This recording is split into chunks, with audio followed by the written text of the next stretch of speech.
You see that? That's my favorite class. And there's a whole 7 subclasses for this bad Larry. So, I got my pointy stick, I got my Grinch pajama pants, and my trusty green screen, and we're gonna rank them all in this incredibly professional and prepared stream. It's a video, I don't know why did I say Circle of Dreams? Level 2, you get Bomb of the Summer's Court, which is pretty much just like a Paladin's Lay on Hands, hit dice, but instead of an action, it's only a bonus action to heal an ally, so that's pretty nice. Good use of a bonus action.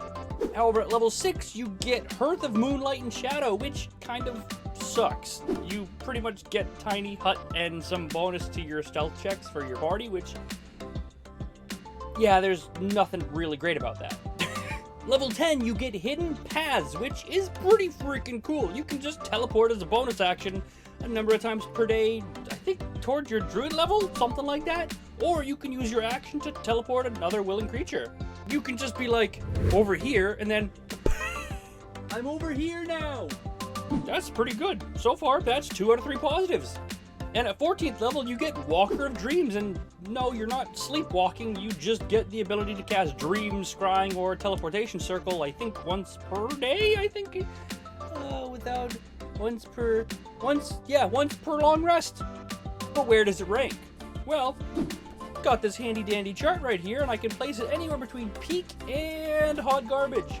I could place it anywhere, but I think Dream's gonna fall right about here in pleasantly mid. Now, let's go to the next Circle of Spores.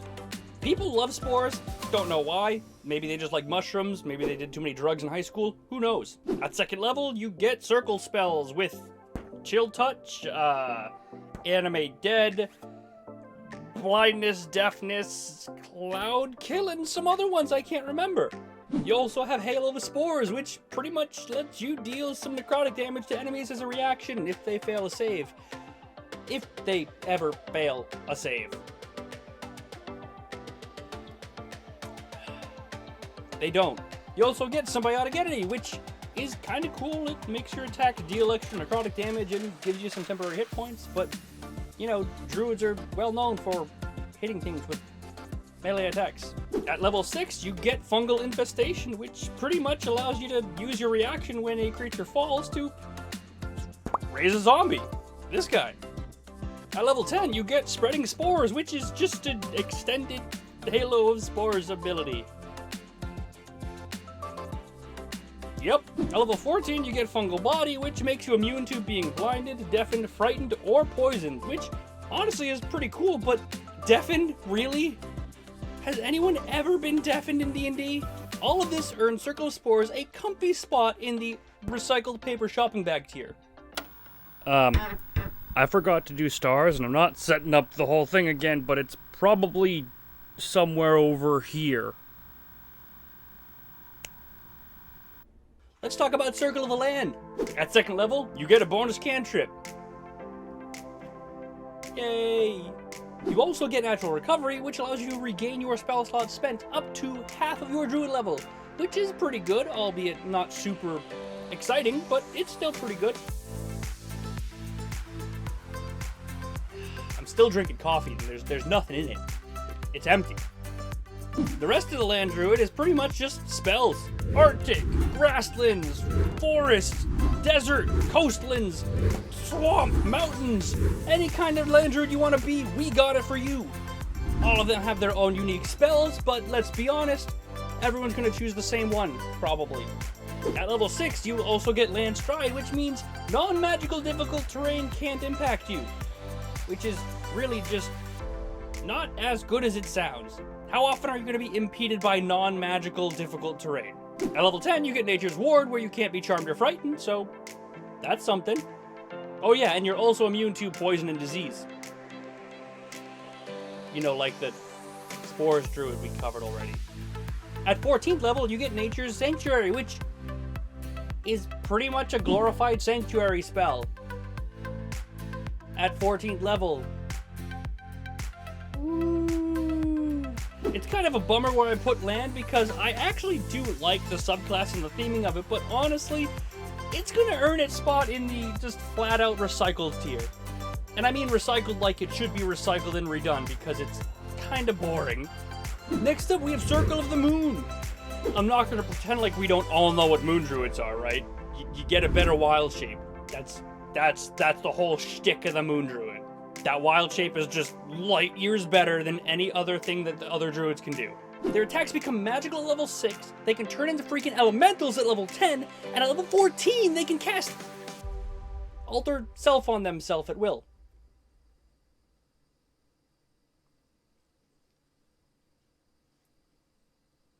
It's still empty. Look, the entire shtick of the Moon Druid is that they transform into better and more powerful beasts. And if you look at the list over here with all the subclasses we've already gotten, I think the Moon Druid is easily the only one that falls into the peak category. Alright, let's talk about the Shepherd.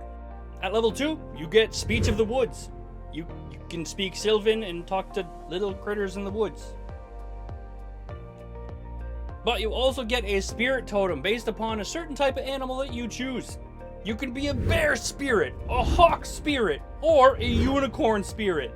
Basically, you get some temporary hit points, you get advantages on attacks, or you get some healing. Overall, pretty cool idea.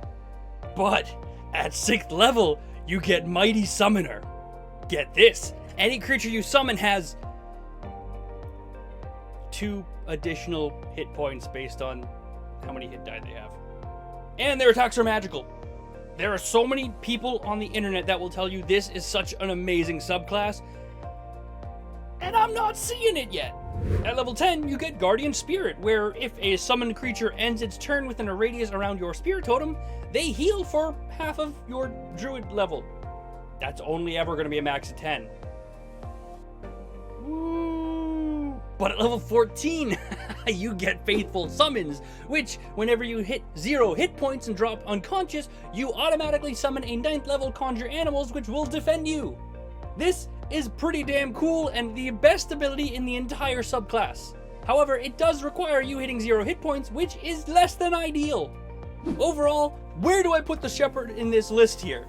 I guarantee this is going to be a hot take for all the commenters and redditors out there, because I'm putting Circle of Shepherds right here in the hard mid category. Don't at me, I don't care. Finally, we move on to the Circle of the Wildfire. At 2nd level, we get Circle Spells, which pretty much just gives us a bunch of fire-related spells.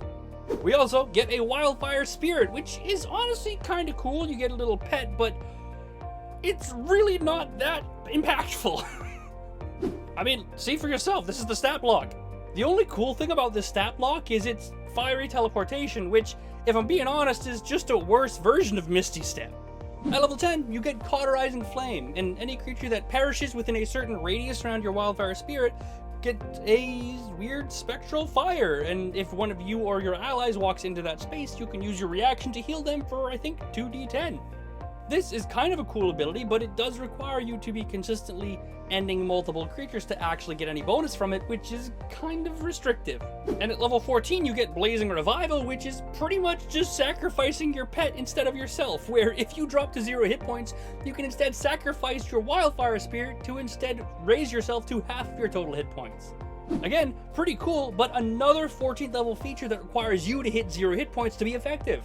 I think this is the one druid subclass on today's list that it earns its spot in the hot garbage category, and that's not meant to be a pun. I keep pointing over on this side. It probably doesn't even look good in the recording, but that's it. That's my tier list. Have at it. Enjoy it. Don't at me. Leave a comment, like, subscribe, whatever. I'm done.